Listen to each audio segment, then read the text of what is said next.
नमस्कार, मैं ज्योति श्रीवास्तव। आप देख रहे हैं सी न्यूज भारत। वक्त हो चुका है अलीगढ़ बुलेटिन का।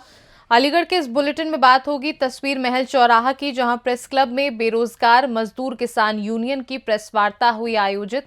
साथ ही चर्चा होगी अलीगढ़ के बन्ना देवी की, जहां रेलवे ट्रैक पर मिला अज्ञात नवजात शिशु का शव। और बात होगी अलीगढ़ के थाना गोंडा की, जहां सड़क दुर्घटना में सिपाही की हुई दर्दनाक मौत। इन तमाम खबरों पर करेंगे विस्तार से चर्चा। खबर अलीगढ़ से, जहां बेरोजगार मजदूर किसान यूनियन के राष्ट्रीय अध्यक्ष अशोक प्रकाश सिंह ने कहा कि उनका संगठन 2020 में बना था और 2020 से किसान मोर्चा का हिस्सा रहा। पिछले हमारे संगठन में जितेंद्र शर्मा और किशोर सिंह आए थे, लेकिन दोनों को संगठन विरोधी कार्यों के कारण बेरोजगार मजदूर किसान यूनियन से निष्कासित कर दिया गया। तस्वीर महल चौराहा स्थित प्रेस क्लब में आयोजित प्रेस वार्ता में बेरोजगार मजदूर किसान यूनियन के राष्ट्रीय अध्यक्ष अशोक प्रकाश सिंह ने पत्रकार वार्ता में बताया कि जितेंद्र शर्मा और किशोर सिंह अप्रैल में हमारे संगठन में आए थे, लेकिन संगठन विरोधी कार्यों को लेकर जून में निकाल दिया गया था। उन्होंने बताया कि कुछ दिनों तक दोनों साथ रहे, लेकिन बाद में डॉक्टर किशोर सिंह अपने आप को अध्यक्ष बताने लगा और जितेंद्र कुमार शर्मा अपने आप को प्रदेश अध्यक्ष बताने लगा। उन्होंने हमारी जो गतिविधियां हैं बहुआयामी हैं, खासतौर पर किसानों, मजदूरों, बेरोजगारों के सवालों को उठाता है। संयुक्त किसान मोर्चा के साथ रहता है। उन्होंने कहा कि ये दोनों और हैं जो इनके साथ हैं, उनका हमारे संगठन से कोई लेना देना नहीं है। क्या नाम है सर आपका? मेरा नाम अशोक प्रकाश है। मैं बेरोजगार मजदूर किसान यूनियन का अध्यक्ष हूँ और हमारा संगठन 2020 में बना था। 2020 से लगातार संयुक्त किसान मोर्चा का हिस्सा रहा है। कुछ दिनों से हमारे संगठन में बीच में आज लगभग अप्रैल में आए थे कुछ लोग, दो लोग जिनका नाम जितेंद्र शर्मा और किशोर सिंह है, वो हमारे से जुड़े। लेकिन संगठन विरोधी गतिविधियाँ जब उन्होंने शुरू किया तो उनको मैंने जून में निकाल दिया था। लेकिन बाद में वो लोग कुछ दिन तो शांत रहे थे। उसके बाद एक व्यक्ति डॉक्टर किशोर सिंह अपने आप को अध्यक्ष बताने लगा और दूसरा व्यक्ति जितेंद्र शर्मा अपने आप को प्रदेश अध्यक्ष बताने लगा। किस मामले को लेकर आपने मीटिंग की? हाँ, एक मुद्दा मुख्य ये है, लेकिन साथ में ही बेरोजगार मजदूर यूनियन, किसानों यूनियन हमारा क्या करता है उसको भी आप लोगों के सामने रखना हमारा एक मकसद था। तो बीएमक्यू संयुक्त किसान मोर्चा घटक मैंने जैसे बताया है कि बीएमक्यू न केवल संयुक्त किसान मोर्चा की सभी गतिविधियों को करता है, बल्कि जो इसका स्वरूप अराजनीतिक भी है। साथ ही साथ हम लोग जो जन आंदोलनों का राष्ट्रीय समन्वय है, जिसका नेतृत्व मेधा पाटकर जी करती हैं, उसके कार्यक्रमों में भी हम भागीदारी करते हैं। और साथ ही साथ जो किसानी मंच बना था उसमें भी हम लोग को इनवाइट किया गया था। हैदराबाद में 2 दिन का हुआ था। साथ में गंगा बचाओ अभियान का मैं एक प्रतिनिधि रहा हूँ। बड़वानी में खासतौर मध्य प्रदेश में गया था। तो हमारी जो गतिविधियाँ हैं बहुआयामी हैं। खासतौर पर किसानों, मजदूरों, बेरोजगारों के सवालों को हमारा संगठन उठाता है। संयुक्त किसान मोर्चा की हर गतिविधियों में भागीदारी करता है, उसको आगे बढ़ाने की कोशिश करता है। और विशेष तौर पर हमारा संगठन, इसलिए हमारे संगठन के इन नीतियों के खिलाफ में खासतौर पर ये 2 व्यक्ति अपना संगठन नाम दे, हमारे संगठन का नाम देकर के काम कर रहे हैं, इसकी हम आप लोगों के माध्यम से निंदा करते हैं और इसकी सूचना दे रहे हैं। जब क्या चाहते हैं आप? हम यही चाहते हैं कि इनकी गतिविधियां जो हो रही हैं उस जनता के बीच में ले जाया जाए। कि ये इसका बेरोजगार मजदूर किसान यूनियन, जिसके अध्यक्ष राष्ट्रीय अध्यक्ष के रूप में अशोक प्रकाश है, उनसे इनकी गतिविधियों का कोई लेना देना नहीं है। जो कुछ ये कर रहे हैं उसकी जिम्मेदारियाँ हैं। क्या गड़बड़ी कर रहे हैं, क्या नहीं कर रहे हैं, वो हैं हमारे संगठन से जो किशोर सिंह हैं और जितेंद्र शर्मा हैं, या उनके साथ और भी जो लोग खड़े होते हैं, उनका हमारे संगठन बेरोजगार मजदूर किसान यूनियन से कोई नाता, कोई रिश्ता। अलीगढ़ से सी न्यूज संवाददाता संजीव शर्मा की रिपोर्ट। अलीगढ़ रेलवे ट्रैक पर मिला अज्ञात नवजात शिशु का शव देखकर स्थानीय लोगों की भीड़ हुई एकत्रित। वहीं भीड़ और स्थानीय लोगों की मदद से फकीरों ने शव को ट्रैक किनारे दफनाया। वहीं बता दें कि अलीगढ़ के थाना बन्ना देवी इलाके के बड़ची बहादुर दरगाह कठपुले के नीचे रेलवे ट्रैक का मामला बताया जा रहा है। अलीगढ़ से सी न्यूज संवाददाता संजीव शर्मा की रिपोर्ट। अलीगढ़ के मालवीय पुस्तकालय में डीएम अलीगढ़ इंद्र विक्रम सिंह के द्वारा छात्रों से मुलाकात की गई। डीएम अलीगढ़ इंद्र विक्रम सिंह द्वारा छात्रों को प्रोत्साहित किया गया। आपको बता दें कि मालवीय पुस्तकालय में आईएएस, आईपीएस सहित अन्य पाठ्यक्रमों की कोचिंग मुफ्त में अधिकारियों के द्वारा समय समय पर कराई जाती है। साथ ही अधिकारियों के द्वारा सफलता के टिप्स भी छात्रों को दिए जाते हैं, जिसको लेकर दर्जनों छात्रों को अधिकारियों के पद पर प्रोन्नति मिलने के बाद डीएम अलीगढ़ के द्वारा समय समय पर परीक्षाओं में सफलता हासिल करने वाले छात्रों को शुभकामनाएं दी हैं। डीएम अलीगढ़ इंद्र विक्रम सिंह के द्वारा जानकारी देते हुए बताया गया कि अधिकारियों के नेतृत्व में मालवीय पुस्तकालय में एक कार्यक्रम का आयोजन किया गया था, जिसमें छात्रों को मुफ्त में कोचिंग दी जाती है। समय समय पर पुस्तक सहित अन्य पाठ्यक्रम नोट्स उपलब्ध प्रशासन के द्वारा कराए जाते हैं, जिससे छात्र सफल हो सके। उनको लेकर आज उनके द्वारा निरीक्षण किया गया है। साथ ही सफल छात्रों को उनके द्वारा बधाई भी दी गई है। वहीं जब सफलता हासिल करने वाले छात्रों से बातचीत की गई तो उनके द्वारा जानकारी देते हुए बताया गया कि उनके द्वारा यहीं से कोचिंग प्राप्त की है। मालवीय पुस्तकालय में प्रशासन के द्वारा मुफ्त में कोचिंग उपलब्ध कराई जाती है, जो कि आज वो सफल हो चुके हैं। आगे भी उनकी पढ़ाई इसी जगह सुचारू रूप से चल रही है। आइए जानते हैं इस विषय में डीएम अलीगढ़ इंद्र विक्रम सिंह और सफलता हासिल करने वाले छात्र का क्या कुछ कहना है। मेरा नाम दीपिका गुप्ता है। मैं राजस्व लेखपाल पद पर जो है वो सेलेक्ट हुई हूँ और मैं यहीं से कोचिंग कर रही हूँ आगे अपने आगामी जो एग्ज़ाम्स हैं आरओ, एआरओ और यूपी पीसीएस के लिए। और बहुत अच्छी गाइडलाइंस रहती है यहाँ पर। हमारे टाइमली टेस्ट होते हैं, जो टेस्ट हमें मतलब इवेलुएट करते हैं कि हमारा ना लेवल क्या है। और वीक में यहाँ पे 3-4 टेस्ट होते रहते हैं और वो बहुत अच्छी गाइडेंस है यहाँ पर टेस्ट के जरिए अपने आप को परखने की। तो ये बहुत अच्छा है और निःशुल्क है यहाँ पर और बहुत अच्छी गाइडलाइंस दी जाती हैं यहाँ पर। सर भी बहुत कोऑपरेटिव है, टाइमली टेस्ट होते हैं, बहुत अच्छा है सब कुछ।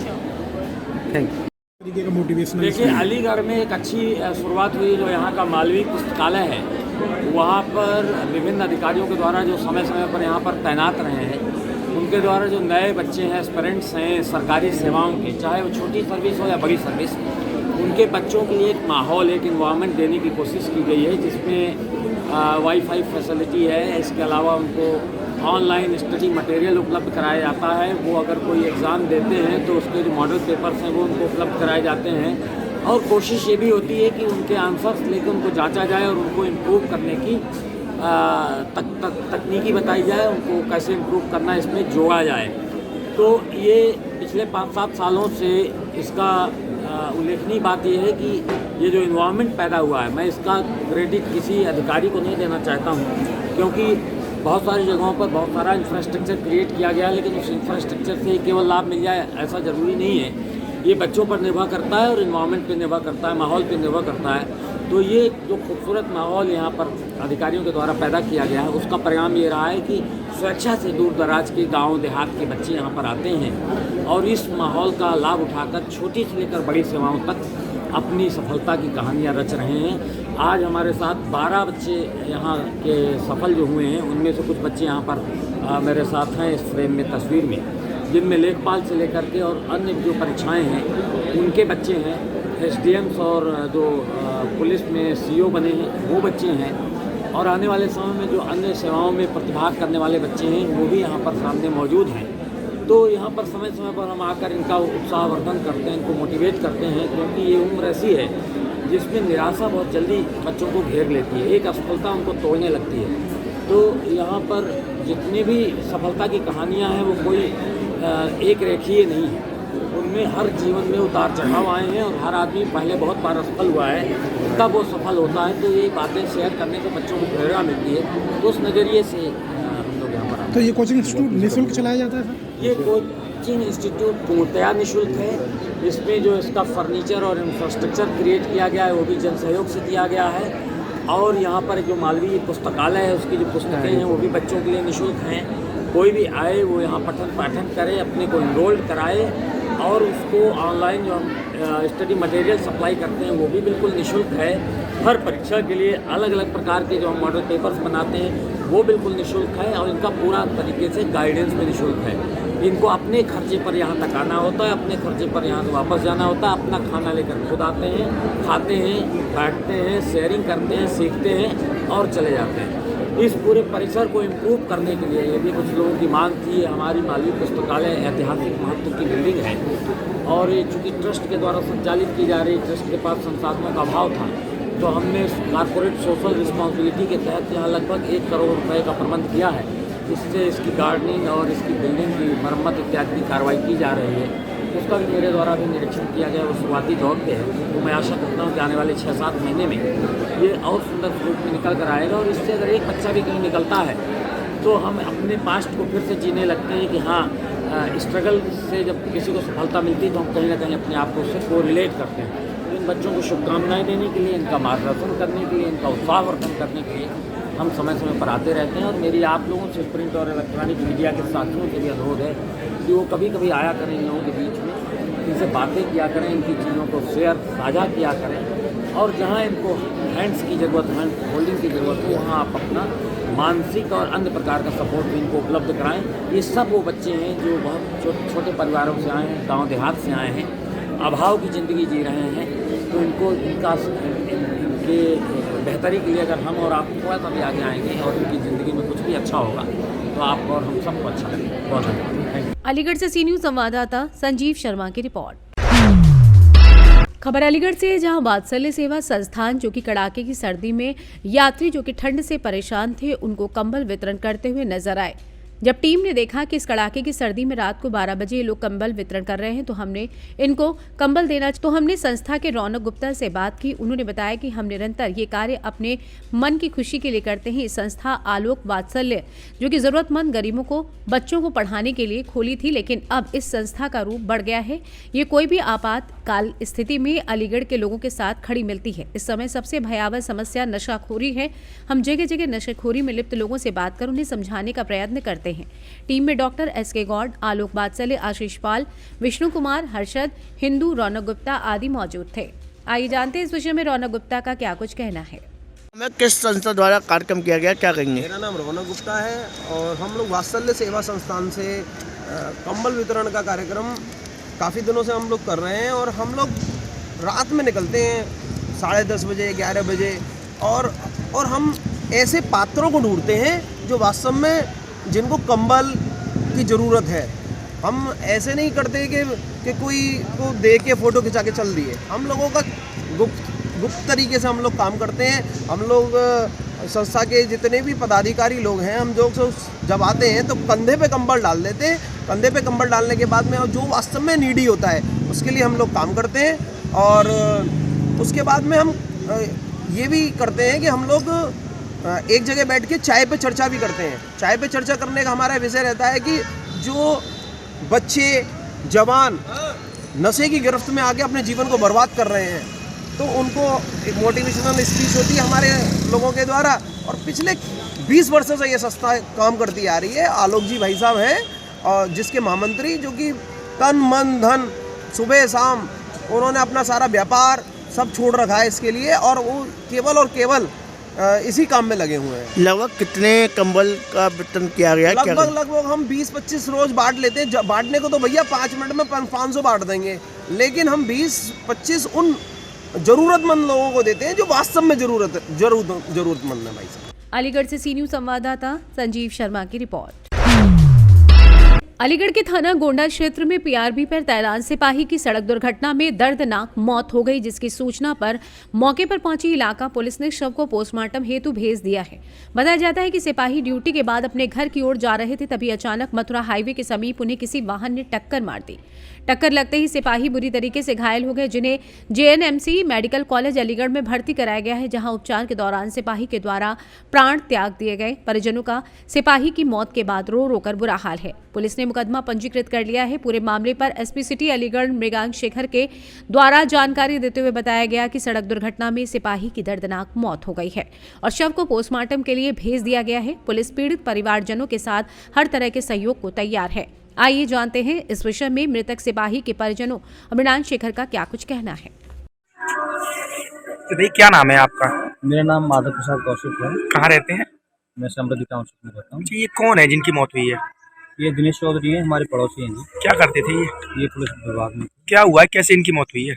ये पीआरबी गाड़ी से आ रही थी ड्यूटी से, गोंडा से, और रास्ते में आते वक्त इनकी हाईवे पे एक्सीडेंटल डेथ। किस वाहन से टक्कर लगी, कोई जानकारी? नहीं, कोई पता नहीं। तैनाती कहाँ थी इनकी? गोंडा। नाइट ड्यूटी चल रही थी क्या? Night duty. कब से कब निकले थे ये? ड्यूटी तो पता नहीं कितने बजे खत्म हुई होगी, लेकिन ये करीब 9 बजे के आसपास मालूम पड़ी है कि एक्सीडेंट हो गया। आज सुबह आज मौके पे ही मौत हो गई थी। अब ये तो पता नहीं है मौके पे हुई थी या फिर हॉस्पिटल आके हुई है, ये पता नहीं है। बट अभी तो वो AMU से आए हैं मेडिकल से, तो वहाँ तो डेथ क्लियर कर इस समय कहाँ पर आए हुए हैं आप लोग? मोर्चरी में है। आज सुबह कोतवाली थाने से एक सूचना प्राप्त हुई थी कि दिनेश कुमार जो कि गोंडा थाने में PRB पर तैनात थे, ड्यूटी से वापस लौटते समय मथुरा पुल के ऊपर उनके साथ एक्सीडेंट हो गया था, जिसमें वो गंभीर रूप से घायल हो गए थे। उन्हें तत्काल इलाज के लिए JNMC में एडमिट कराया गया, जहां पे दुर्भाग्यवश उनकी मृत्यु हो गई। परिवार को उनके सूचित कर दिया गया है और पुलिस परिवार से पूरी उनकी संभव मदद कराई जा रही है। अग्रिम कार्रवाई भी इस प्रकरण में की जाएगी, जिससे आपको अवगत कराया जाएगा। अलीगढ़ से सी न्यूज संवाददाता संजीव शर्मा की रिपोर्ट। खबर अलीगढ़ से, जहां प्राइवेट बस को रोडवेज के रंग में पुतवा कर दौड़ा रहे 4 अभियुक्त गिरफ्तार। धोखाधड़ी कर परिवहन विभाग को लगा रहे थे चपत। कौशाम्बी और बुद्ध विहार के मध्य दौड़ रही थी फ्रॉडी बस। अकराबाद पुलिस ने फ्रॉडी रोडवेज समेत 4 अभियुक्त किए गिरफ्तार। वहीं अकराबाद थाने इलाके के पास से ये लोग गिरफ्तार किए गए। अलीगढ़ से सी न्यूज संवाददाता संजीव शर्मा की रिपोर्ट। अलीगढ़ बुलेटिन में फिलहाल के लिए इतना ही। देश दुनिया की बाकी खबरों को जानने के लिए देखते रहिए सी न्यूज भारत।